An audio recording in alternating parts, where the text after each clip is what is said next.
for our snow globe card tonight, we're going to start with a 3 1/4 or 3 3/8 by 3 3/8 white piece of confetti paper. And we're going to put it down on our grid pad so that we can find the center points. And so best to put this in the center of the grid pad to make that easier. Then you're going to stamp the snow globe stamp on the Stampin' sheet and kind of put that on the side standing by. And you're going to go get your snow globe stamp and you're going to stamp it in Bashful blue. And I'm doing a lot of rubbing here because my ink pad is drying out. But you just stamp normally. It's just that mine is dry, so I had to do a little bit of extra work. Then that's a very light color, so I actually can color on top of it. So I'm taking a real red pen and I'm coloring the house. And again, because the Bashful view is so light, it's okay, I can color right over it. And then I'm going to take an old olive and do both of the trees. So, and this is just going to give our snow globe a little bit of color. You could have stamped the whole thing in black. Okay, now I'm going to use my Stampin' to line up the top of the plastic with the top of the sheet of paper and the snow globe in the center.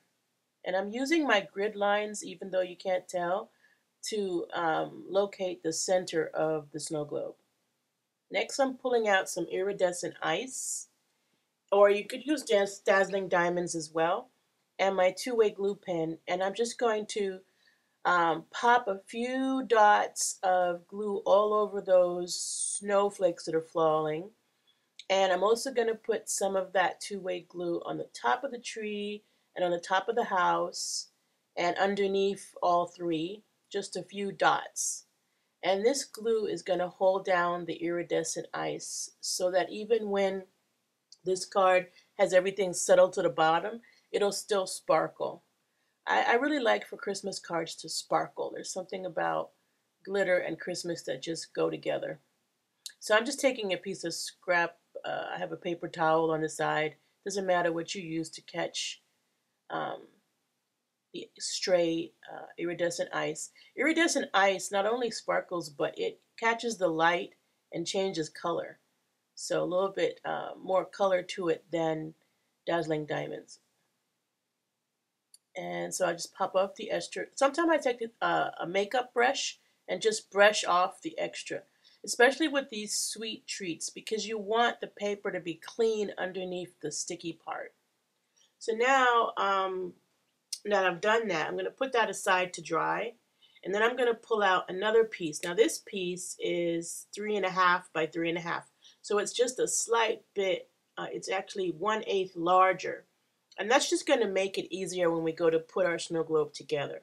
I'm going to place it back down on the mat, the same place I put the other one, which will help me know where the center is right away.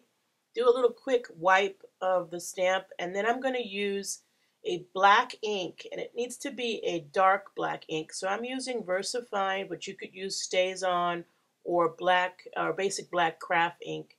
You just want a dark ink because what you're really trying to stamp well here is the base of that snow globe and the ring. So after I get it well inked, I get that ink out of the way so it doesn't get dirty on anything. And then I go back and get my same Stampin' I haven't changed anything there. And I'm lining up the top of the plastic with the top of the paper, and I'm centering my snow globe. And then I bring it down just a tad bit, just so that it takes into account that the smaller piece is just a little bit smaller. So now I'm pushing so that the base is really going to be clear.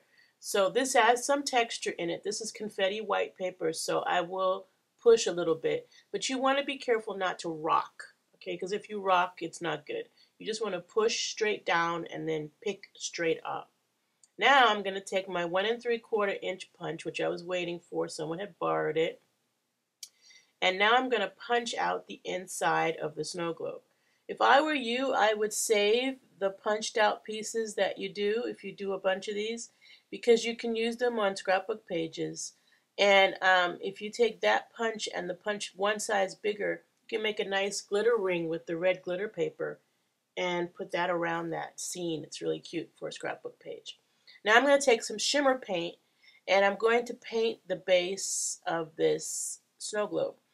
And again, as usual, I'm looking for some shine and some sparkle. Shimmer paint goes on and gives you a lot more shimmer than most products on the market, but it stays translucent so that we'll still see the stamp lines. So now I'll just put that aside to dry. Now you don't see this through the magic of YouTube, but all of that stuff, I did give it some time to dry. And now I'm going to pull out my Sweet Treat cups, and this is the circle shape.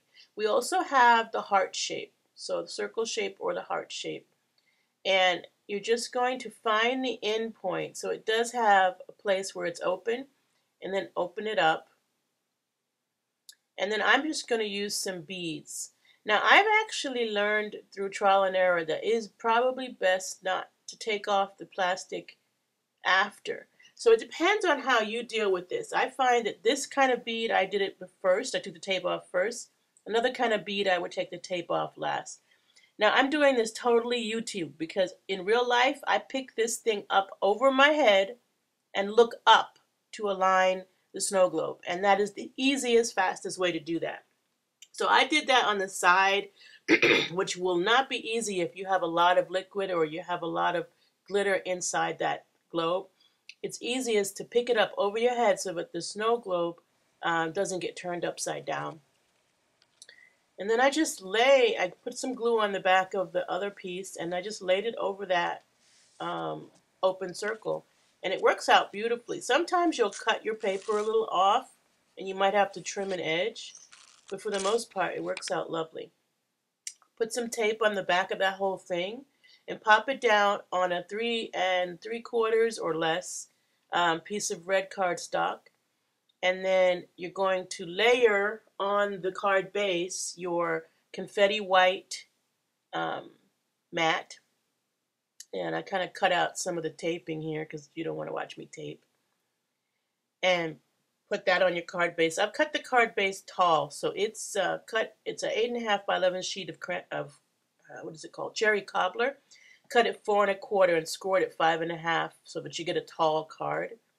And then I'm also layering from Letters to Santa a piece of that pretty green. It has a nice pattern in the back of it that I liked. And I'm going to mat that on top of that so it's a little bit smaller. And then I'm going to put my focal piece on top of all of that. So you can use a variety of designer series paper here. Depending on the paper you use, you can change the whole look of this card. Now over in the corner, I'm going to sneak the Merry Christmas from the Petite Pairs word set you saw in my haul video. And I'm just going to stamp it in black. Since the base of the snow globe is black, I wanted to bring a little bit more of that black out. And then I'm going to stick that down, and you'll notice there's a little area kind of free on the bottom that I'm going to use for ribbon. So I'm just going to take, again, the Cherry Cobbler ribbon. The ribbon matches the card base and the mat behind the snow globe so that those colors come together nicely. And I'm just going to tie this, and I'm telling you, I never can tie on YouTube, so I kind of fast forwarded through that. Then I'm taking a brad that I have, and I got this brad. This brad is from the Lost and Found collection of My Mind's Eye, and I just love it. It's a little Santa Claus. And so I'm just taking the legs of the brad and wrapping it around the back of the ribbon. And then I'm going to take a glue dot and kind of secure that metal down to the paper. So you'll see me take a glue dot with a pair of scissors, and I will take that glue dot off. I don't like to use my hand. I almost did there. Take the glue dot off, kind of fold it in half a little bit, and place it right under that the metal prongs. And that will keep that brad from moving, you know, if you mail it or something. I had a little bit of fraying on my ribbon that you can't see, I don't think, but I trimmed it off. Sometimes that inseam ribbon can fray. But that's it. I'm going to back up a little bit so you can see better, and there's the card. This is a really easy card to do. You can cut it in advance. Just cut all your mats in advance and do your stamping last, and you can do a whole bunch of these. Thank you. Talk to you soon. Have a good stamp.